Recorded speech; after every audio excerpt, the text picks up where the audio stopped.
با تشکر از همکاران ما آقای قیصاری و اکبر توتاخیل و فصل چهارم رقابت‌های لیگ برتر افغانستان روشن در سال 1394 همه ایتانا خوش آمدید میگم.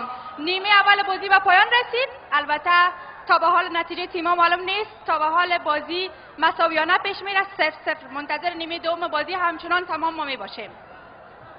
امسال ستاره‌های فوتبال کشور برای صلح بازی میکنند. بازی برای صلح. بازی برای چی؟ بله، برای صلح. و در این قسمت تحفه ویژه و خاص داریم به شما. ملکه موسیقی پاپ افغانستان، بانوی خوش صدا و خوش سیما آریانا سعید بخوانند.